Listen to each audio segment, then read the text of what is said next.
Thank you very much. What a pleasure and a privilege it is to be back in this Yom Emunah for Nativ, which is such an important thing. Halavai, every yeshiva would be as forward-thinking as Nativ and understand what needs to be done.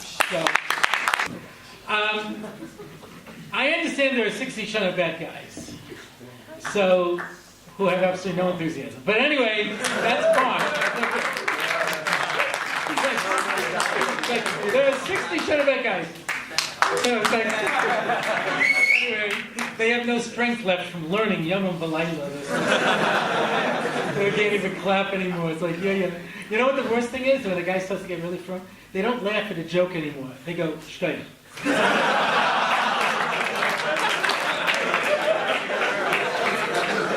That's funny. 1 second. Oh, yeah, straight. That's why from people cannot tell jokes, and they should not tell jokes. That's why I'm here. Anyway, this is the true story. It's a rabbi who came to me and said, I don't know, I heard this joke, and I told it over, I didn't get a laugh.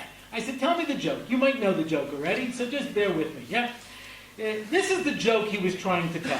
3 people are on top of a building, and the first guy says to the second guy, you know, these buildings are so close together they make an air pocket.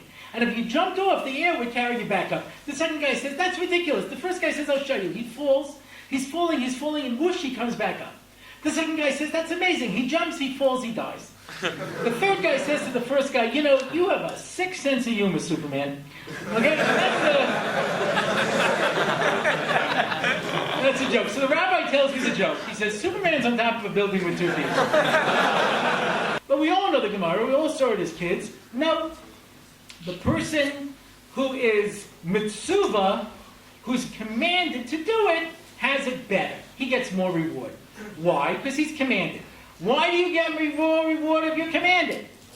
The answer is very simple. Because once I command you to do something, you don't want to do it. A simple psychological reality. You must have had this experience when you were still living at home. Yeah? Where your room is a wreck, even by your incredibly low standards. The cleaning lady won't even go in there, you know what I mean? And you wake up one morning and you survey this scene of devastation. And there's something in you that just wakes up in you and you say, I can't live this way anymore. I'm going to clean up my rooms. Yeah? I'm throwing out all the old pizza boxes, certainly from the past 3 weeks. Yeah? And I'm going to take the lawnmower, see what I can do with the carpet. You know what I mean? And any clothing that stands on their own, I'll put in the laundry. And I'm thinking about it. You know, when you first wake up, you have to plan this out. Meanwhile, your mother opens the door and says, this place is a pigsty. Clean it up. Now I don't want to. But you wanted to a minute ago. That's before you told me I had to. Now I don't want to. Because we're contrary. If you know this. If you don't know it, you better learn it. You will never grow up. Never. My mother should live and be well. She just turned 87 years old. When I see her, she says to me, that's a nice outfit, don't get it dirty. She doesn't know how to get dressed in the morning without her. She's sticking in a bib. You know what I mean? And I'm like, Mom, I'm an adult! We never grow up. Your parents, you always be, I know you were always that way. I know. I'll give you an example. You'll learn this soon enough. There's a commandment in marriage, thou shalt remember thy wife's birthday upon pain of death. You may have seen this with your parents, you know what I mean? It takes a long time to get over one of those. Yeah. So the husband comes home on his wife's birthday with a dozen long-stem roses. And she says, oh, these are for me? And he says, I have to, right? I mean, it's your birthday. I forgot last year. I didn't hear the end of it for like 2 weeks. You want me to put it in water? Or, you know what? I'll put it in water. I'll do the mitzvah mahadrin. Can I go now, or am I supposed to talk to you? No, you don't have to talk to me. Okay, good, because I want to check my email. What a beautiful building moment that was. Because I go over the fish. No, have a steak. You deserve it. Oh, I don't know. It's so hungry. No, it's great. These are low-fat steaks. You know, enjoy them. Good for your cholesterol. Trust me, I have hardening of the arteries. I know these.